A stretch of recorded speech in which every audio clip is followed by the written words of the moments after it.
राम जी की शक्ल देख के ऐसे कड़े उतार के, ऐसे झुमके उतार के, शर्म आनी चाहिए। अगर तुम्हें यही लग गौ तस्कर पुलिस पार्टी पर फायर करते हुए भागने लगे। जवाबी फायरिंग में 25 से ज़्यादा लोगों को नुकसान पहुंचाने की इसने कोशिश करी।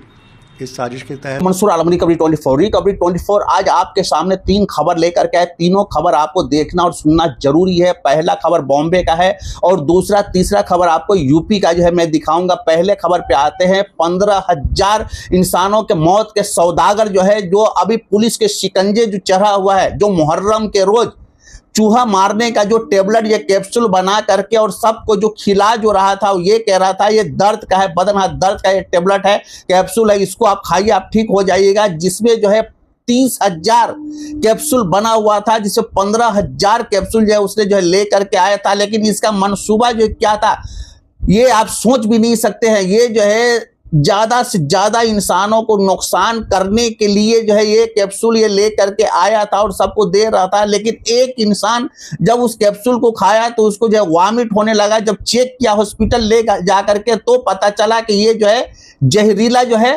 कैप्सूल इसको खिलाया गया हुआ है। मतलब कि जो है चूहे मारने के जो है टेबलेट जो है कैप्सूल जो इसको खिलाया गया हुआ था, जिसमें 15,000 इंसान का जो है कैप्सूल जो उसने बना करके लाया था खिलाने के लिए। मतलब कि काफी लंबी चौड़ी जो है नुकसान करने के लिए इसने जो है मंसूबा इसका था। लेकिन इसको कहां से ऑर्डर मिला हुआ था और किस विषय में जो है इतना बड़ा इसने जो कदम उठाया था, ये जांच पड़ताल जो है अभी एक जो बॉम्बे पुलिस है, जिनका जो है आपको बयान मैं सुना रहा हूं, ये बयान आप सुनिए, फिर आपको जो है समझ पड़ जाएगा कि इसका मंसूबा क्या था। लेकिन आप ये सोचेंगे कि कोई हिंदू भाई था, तो हिंदू भाई नहीं था, ये जो है मुस्लिम है और मुस्लिम को ही नुकसान करने के लिए। लेकिन ऐसे इंसान को आप जो है मुस्लिम या हिंदू नहीं बोलेंगे, किसी धर्म का इंसान ये नहीं है, क्योंकि इसका विषय सिर्फ एक ही होता है, नुकसान करना और आदमी को जो है मारना। जबकि अभी आप देखिए 15,000 आदमी को जो एक साथ ये जो है बिस्तर पे जो है सुला देता और जान से मार डालता। मतलब कितना बड़ा इसने जो है कांड किया था। आगे जो है आपका यह बयान सुनिए, जो बॉम्बे पुलिस का जो बयान है वो आप सुनिए, ये मैं आपको सुना रहा हूं, फिर आपको जो समझ पड़ जाएगा। उसके बाद कल रात को बाइकला पुलिस स्टेशन के जुरिस्डिक्शन में मुहर्रम का प्रोसेशन निकल रहा था। वहाँ पर मुंबई पुलिस के एक टीम को एक संशयित व्यक्ति मिला जो कि कैप्सूल्स बांट रहा था। उसके पास किसी भी प्रकार की कोई परमिशन नहीं थी और बहुत ही डाउटफुल दिख रहा था। तो उसको रोक के पूछा गया और उसकी सारी जो कैप्सूल्स हैं वो जब्त की गई और साथ ही में उसकी डिटेल्स जैसे कि आधार कार्ड और उसका पासपोर्ट नंबर और उसका मोबाइल नंबर, ये सभी रजिस्टर की गई। सुबह 4 बजे पुलिस स्टेशन में एक MLC आई, जिसके अंदर सलमान सैयद नाम के व्यक्ति की तबीयत ख़राब होने का जिक्र था।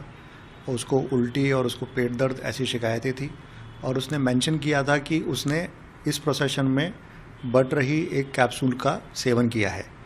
इमीडिएटली लिंकअप करके मुंबई पुलिस की टीम्स तैयार की गई और इस व्यक्ति को ढूंढ के निकाला गया।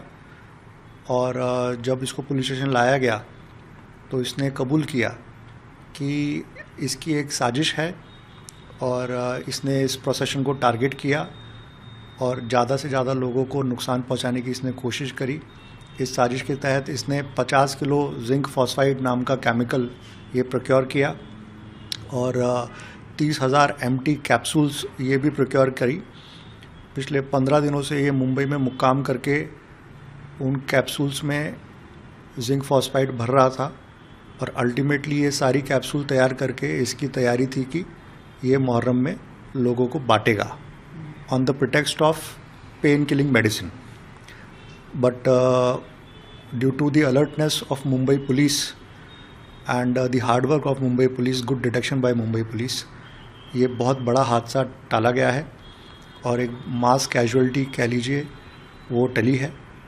जी हाँ सर, आपने कहा 30,000 प्रोक्योर की थी, इतना ये कैसे प्रोक्योर कर पाया और जो बचे हुए कैप्सूल्स और जिंक फॉस्फेट थी, क्या वो पुलिस ने बरामद कर ली है?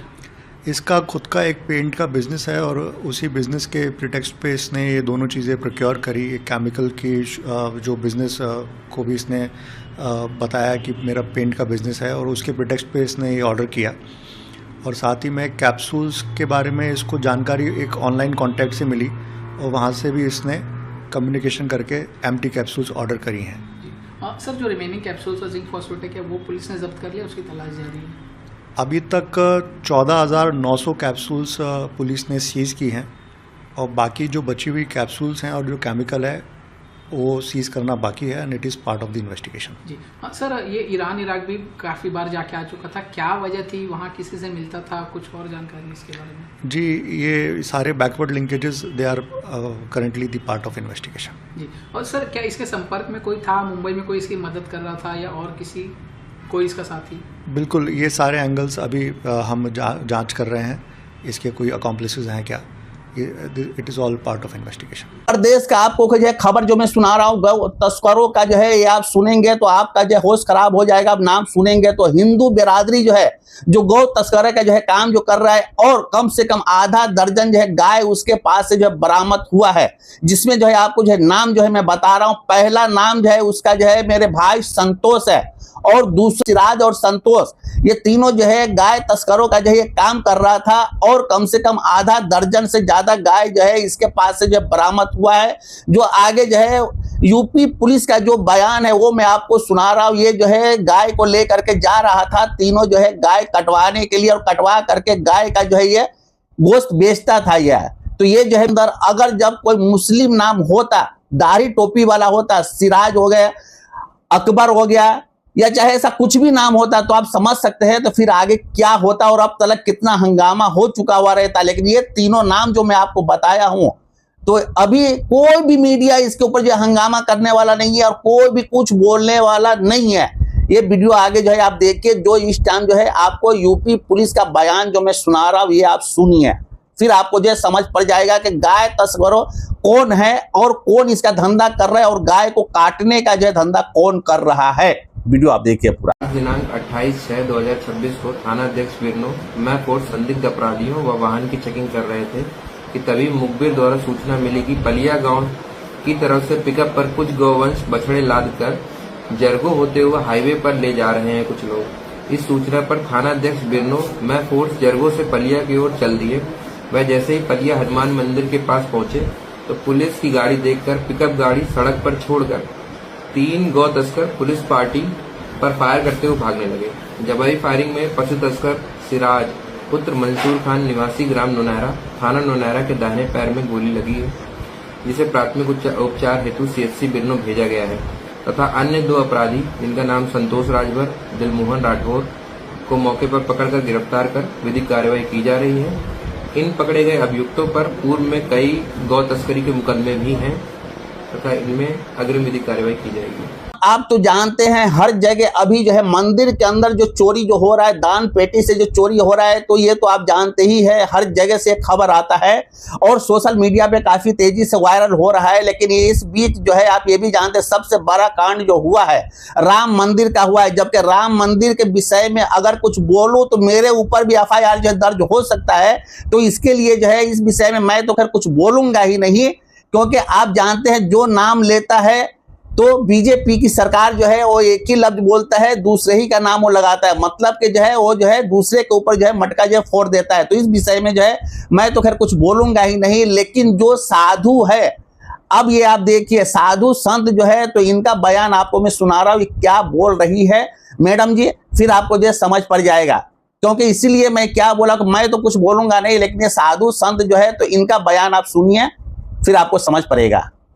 चाहती हूँ जो महिलाएं, बेवकूफ महिलाएं खास करके, क्योंकि महिला भावुक जल्दी हो जाती है ना, मैं तो यही कहना चाहती हूँ कि महिलाओं, जो तुम राम जी की शक्ल देख के ऐसे कड़े उतार के, ऐसे झुमके उतार के, शर्म आनी चाहिए। अगर तुम्हें यही लग रहा है कि हमें दान ही करना है तो बेच के किसी गरीब की शादी कर दो ना, उस बेटी की शादी कर दो, उस बेटी का, उस बहन का घर बना दो जिसके घर की छत नहीं और 3 टप्पर में वो रहती है और 3 चो रही है, वो तुम्हें पुण्य लगता है, ना कि तुम्हें राम मंदिर में जाकर दान किया हुआ पुण्य लगता है। नहीं, मंदिरों में सिर्फ मंदिरों के पंडित खाते हैं, अपने हाथ से किया हुआ दान तुम्हारा सदा सुख देगा। देश और दुनिया के खबर के लिए, अपने मुसीबत के समाधान के लिए एक बार लाइक, शेयर, सब्सक्राइब और कमेंट आप जरूर करें।